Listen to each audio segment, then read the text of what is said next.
Hello everyone, আসসালামু আলাইকুম। কেমন আছেন সবাই? আশা করি ভালো আছেন। আল্লাহর রহমতে আমিও ভালো আছি। Welcome to my first blog. অবশ্য ভিডিওগুলো অনেক আগে চেষ্টা করেছি মুহূর্তগুলো তুলে ধরার। ফার্স্টে যাই হচ্ছে আমরা মদিনা এয়ারপোর্ট থেকে একটা গাড়ি ঠিক করে আমরা মদিনার উদ্দেশ্যে রওনা হই। তারপর আমরা হোটেল উঠি, হোটেল থেকে ফ্রেশ হয়ে মদিনার উদ্দেশ্যে রওনা দিই। হোটেলের ভিডিওগুলো নিতে পাইনি, তার জন্য দুঃখিত। তারপর আমরা নামাজ শেষে হাঁটাহাঁটি করে কয়েকটা ছবি নিলাম। তারপর আমরা কবুতর মাঠে গেলাম, ওখানেও কিছুক্ষণ হাঁটাহাঁটি করি। কবুতর মাঠে আমরা অনেকক্ষণ সময় কাটাই। মূলত এই ভিডিওগুলা আমার ভাইয়া করেছিল।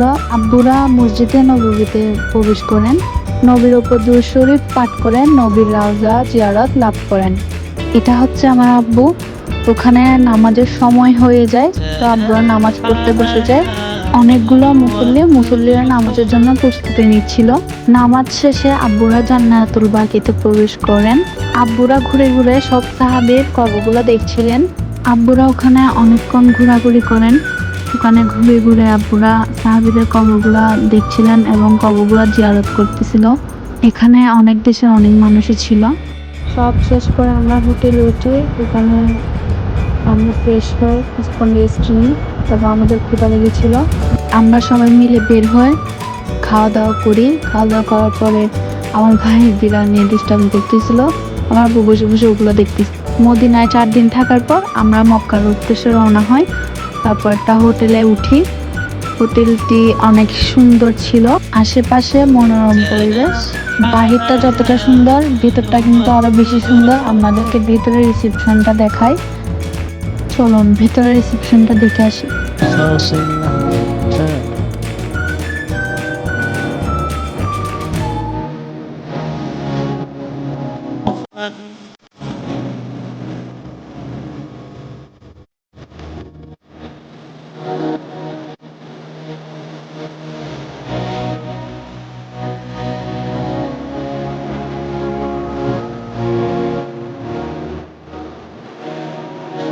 তারপর আমরা চেকিং করি। রাত শেষে আমরা হেরামের দিকে যাই।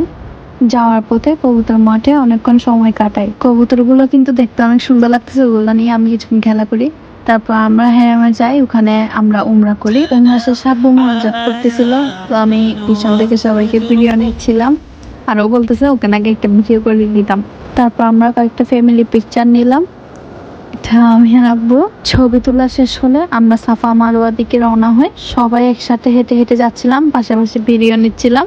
ভিডিও করার সময় অনেক কিছুই খেয়াল করেছি। অনেক হাজিরা উচ্চস্বরে দোয়া পড়তেছিল, অনেক মনোযোগ সহকারে সবাই দোয়া পাঠ করতেছিল। শুনতেই অনেক ভালো লাগতেছে এবং নিজেও অনুভব করতেছি। ওদের সাথে সাথে আমিও পড়তেছি। এই ছোট ছেলেটা অনেক সুন্দর করে হাঁটতেছিল, ওর একটা ভিডিও নিলাম। ভিডিওর পাশাপাশি নিজেরও কয়েকটি ছবি আপলোড দিয়ে দিলাম ভিডিওর মধ্যে। ছবি তুলতে আমার অনেক ভালো লাগে। সবশেষে হোটেলের দিকে যাওয়ার সময় এই বিড়ালটি আমার কাছে আসে, তো আমি ওকে কিছুক্ষণ আদর করি। আদর করা শেষে আমরা আবার হোটেলের দিকে চলে যাই। হোটেলে যাওয়ার পর ফ্রেশ হয়ে একটু ছাদে উঠি। ছাদে ওঠার পর দেখি এই দৃশ্য খুবই সুন্দর লাগতেছিল মাশাআল্লাহ। টাওয়ারের উপর মেঘ মেঘ ভাব, আর ওখানে লেখা ছিল রমাদান মোবারক। যদিও তখন রমজান মাস ছিল।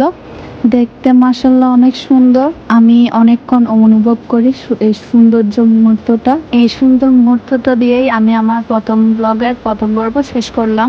দ্বিতীয় পর্ব আসবে নেক্সট ব্লগে। সবাই ভালো থাকবেন, সুস্থ থাকবেন। আল্লাহ হাফেজ।